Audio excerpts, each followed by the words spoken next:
What's up, guys and gals? This is Ahsoka. Today I'm bringing you a brand new type of video. It's going to be expected value series.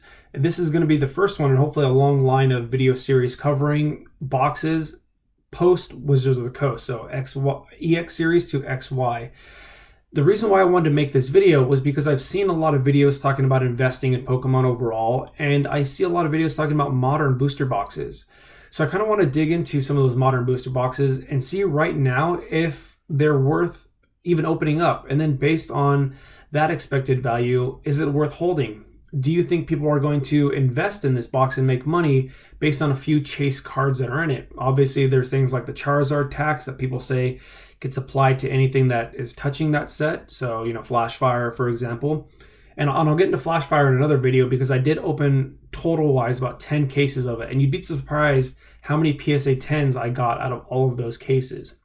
But with XY Evolutions, you hear a lot of talk about investing in it. And so I kind of want to give you, the numbers behind it, looking at the PSA 10 percentages, the PSA 10 prices, and then the expected value, of course. Going over my past experience with grading this set because I did have access to quite a few cases of this back in the day when I was collecting. And then just overall give you a summary on my thoughts on XY Evolutions. So let's go ahead and get into XY Evolutions. So this right here is what I'm using to keep track of it. And before I begin, I'm going to link down below Z&G Emporium's video. I really like the expected value series, and that's kind of what got me into this. So I really appreciate his videos after doing all the research for this. The research I went into it was watching a few booster box openings, along with counting out all of the pulls from PokeRev's case opening.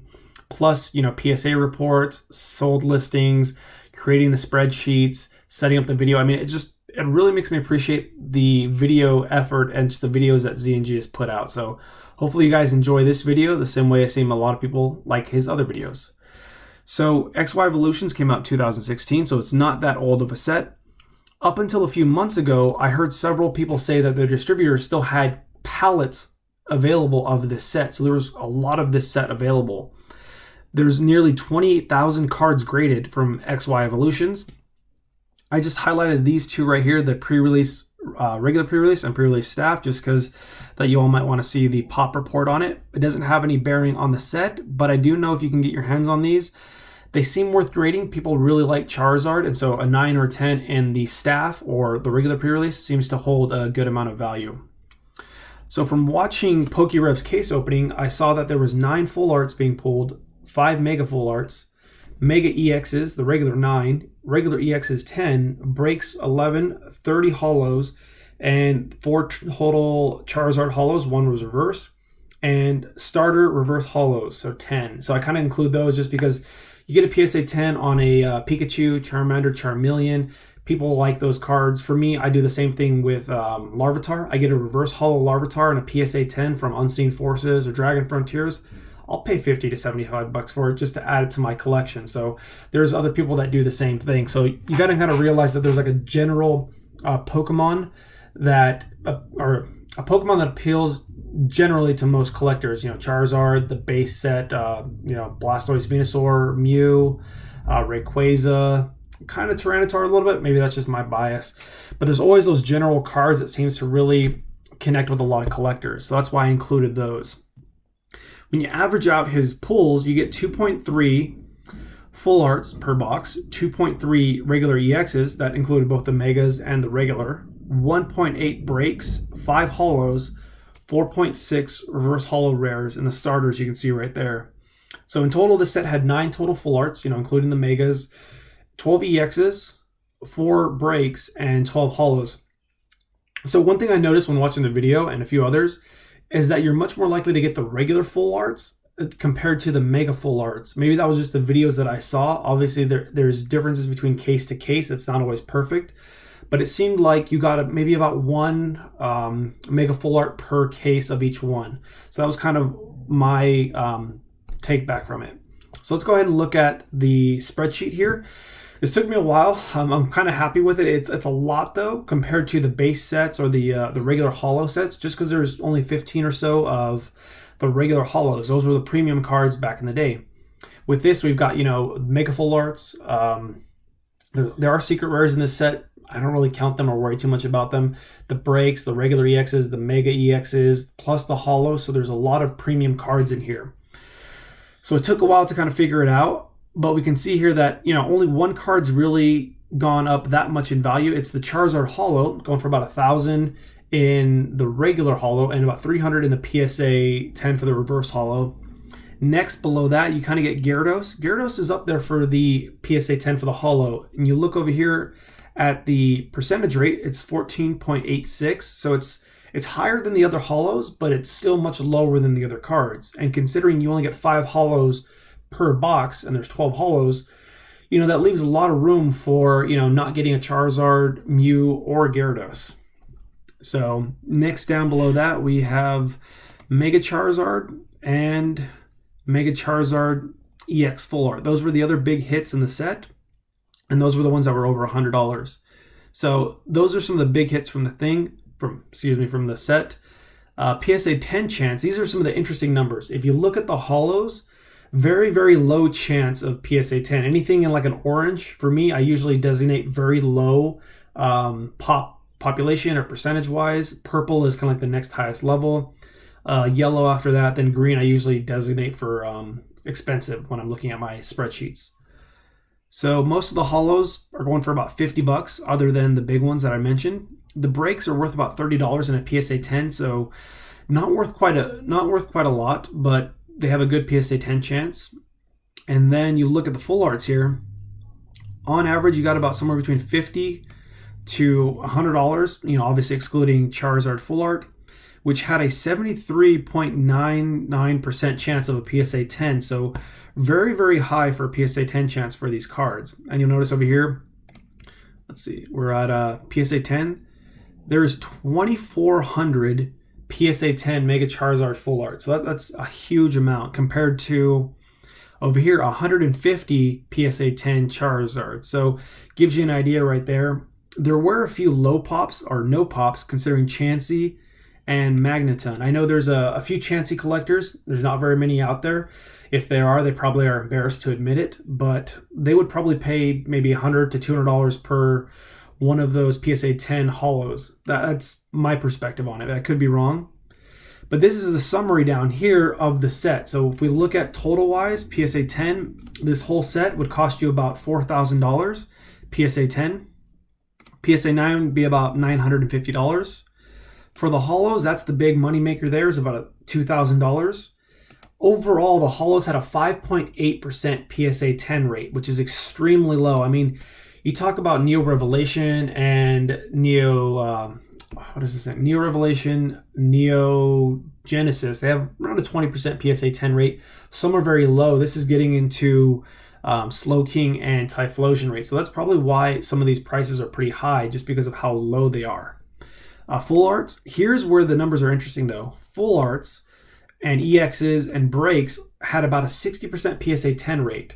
So most likely those two or overall 4 ultras that you got in the box would likely grade PSA 10. You have a good shot at that. However, this is something I definitely want to address more in another video, but the PSA 10 percentage that you see in the PSA 10 box right here is not the PSA 10 rate that you're going to get from opening up a box. The reason for that is a lot of people are really picky when it comes to the cards that they send to PSA. So even though you may have opened a case of that and you got that same amount that PokeRev got, you're not going to send all those cards to PSA and get the same percentage here. You're probably going to choose a few of those to leave behind or not grade at all. So the cards that were sent were thought to be even better condition than just the regular box opening itself. So hopefully that kind of makes sense, that you have to be careful when looking at the PSA 10 percentage and the population report, because it's not always reflective of the true PSA 10 chance for that set. So the data was a little bit difficult to do over here. Again, I really appreciate Z and G going over the numbers. I don't know if any of you guys geek out over numbers, but for base set, there's 15 holos, you get 12 per box. So he times the total PSA 10 amount, say $10,000 times 20%, that's $2,000. Then you times that by the pull ratio, which is 12 out of 15. So you get 1,500. Then you add that to the PSA 9 and you get your overall expected value. So it's kind of fun doing this using Excel to get the numbers. But yeah, these are the PSA 10 and PSA 9 values to expect from this box. And when you add it up, you get about a $97 expected value from XY Evolutions. And to me, I definitely wouldn't open that just because those are the expected values of the PSA cards. That does not include your shipping, insurance if you choose to use it, your grading fees, which come about $8 a card. So if you open up a box and you get about 5, let's see, the hollows 5, so that's about 10. Your expected value just from selling those is $97. You have 10 cards that you're grading at $7.50 a piece. That's $75. That doesn't leave you much room for money to make afterwards. So that also has to be taken into consideration when you're looking at grading it. Is that you have the fees that you have to add into the sales price to figure out whether or not it's going to be worth it or not. So hopefully that gives you an idea about the PSA 10 percentage. And now I want to go over my past experience with grading this set and kind of show you, what happened when I graded this. So let's go ahead. PSA. Okay. So here's one of my returns, and I opened up nearly 10 cases, about 6 or so from a friend, and then, 3 or 4 of mine. So I graded 3 Mega Charizard Full Arts, and they all got PSA 10. Misty's got a 9. The rest of the regular EXs got 10. I was lucky to get, I just ate just before this. I got 1 Charizard PSA 10 out of that. And then over here, I graded the regular hollows. So let's see if I can exit that. So from here, I graded 1, 2, 3, 4, 5, 6, 7, 8, 9, 10, 11, 12. I graded 12, and I got 2 PSA 10s from that. So 3 out of 15 PSA 10s. And that's while having had access to, nearly 10 cases worth of openings. And I was very, very picky. So that's the best that I can do while having gone over, 10 cases worth. Now for myself, if I were to do this again, I would probably send the cards to BGS or CGC just because I can get a 9.5 much easier than I could a PSA 10. I might make a little bit less on the profit, but the likelihood that I would get PSA or a Gem Mint card would be much higher. So that's my experience with grading XY Evolutions. Personally, other than to make a video series out of it for fun, I probably wouldn't open this again, and I probably wouldn't invest in it either just because the PSA 10 chance is so low. You'd have to open up so many of these just to get it. So in a sense, you'd have to open up 20 boxes worth of XY Evolutions to potentially have a shot at 1 PSA 10 Charizard Hollow. And to me, that's a lot of work. You got to think about your time and effort and efficiency. A lot of us collectors buy cards and sell them to acquire more expensive cards in our collection or to buy something that was out of reach with our, regular income. So for me, opening up 20 boxes of XY Evolutions and then selling all the bulk and dealing with that is just not worth my time when I can buy 1 or 2 much more expensive cards for that price instead. So hopefully this video helped you all understand the expected value of XY Evolutions. Thank you guys for watching the video, especially if you stayed till the end. If you enjoyed the video, let me know what you thought about it below and give the video a thumbs up. Thanks again for watching.